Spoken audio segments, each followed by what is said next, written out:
औकाफ की जो जमीनें थी वो अकलियतों के स्कूल के लिए, कॉलेज के लिए, मदरसों के लिए, मस्जिदों के लिए, कब्रिस्तान के लिए ये जगह दी जाती। थाने की बात बताऊं तो थाना में, शाहपुर में 3600 एकड़ औकाफ की लैंड है। लखनऊ में हजारों एकड़ है, दिल्ली में हजारों एकड़ है।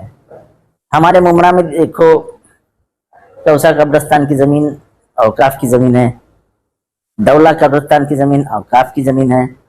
ऐसी कई सारी जमीनें औकाफ की होती है।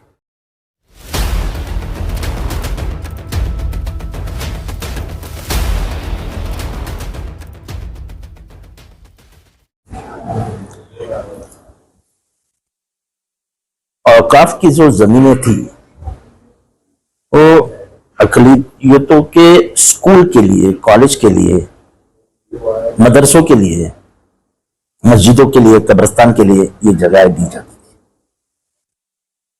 पिछले जमाने में जब सुल्तान और उनकी सल्तनत चलती थी तब कुछ जमीनें थी।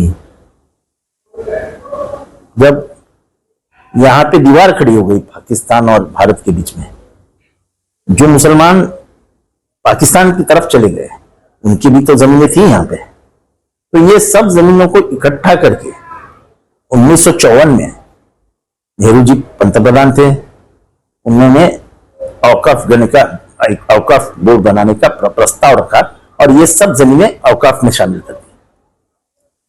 ये उम्मीद थी कि इन जमीनों के माध्यम से हम हमारे भाइयों का विकास करेंगे,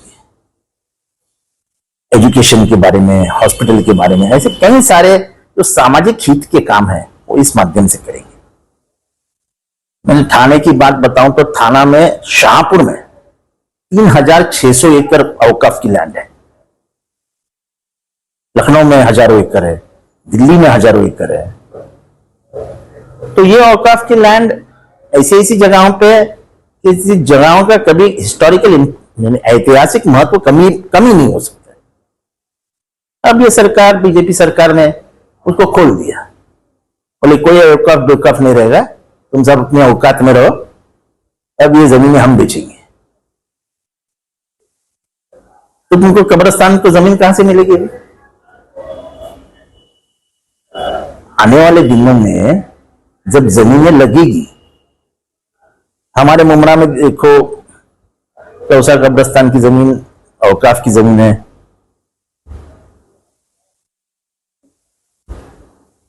दौला कब्रिस्तान की जमीन औकाफ की जमीन है। ऐसी कई सारी जमीनें औकाफ की होती है। यानी ये क्या पागलपन है। अभी क्रिश्चियन समाज की, क्रिश्चियन चर्च की जमीनें हैं, वो भी निकालने का प्लानिंग चालू हो गया।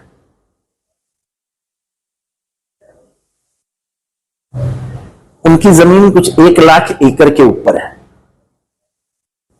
फिर रहा दलित लोगों का, दलित वतन जमीन होती है, उसको खत्म करने की बात चल रही है। यानी दलित, मुसलमान, क्रिश्चियन, ये देश में ये जमीन तो सर पे उठा के ले नहीं जा सकते। ये जमीन तो यहीं पे रहने वाली है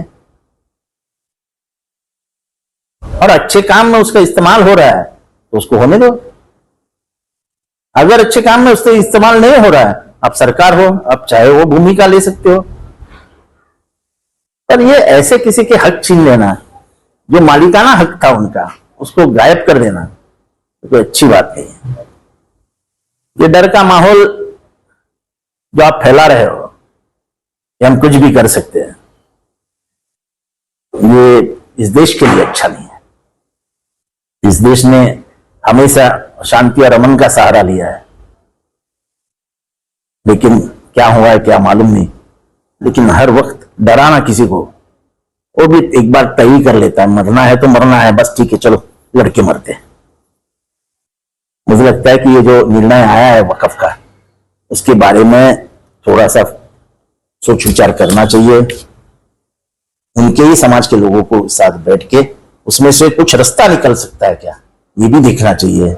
एक तरफा निर्णय ये नाराजगी फैला रहा है और एक के बाद एक ऐसे निर्णय आते हैं तो मुसलमान समाज सही से नाराज हो जाता है।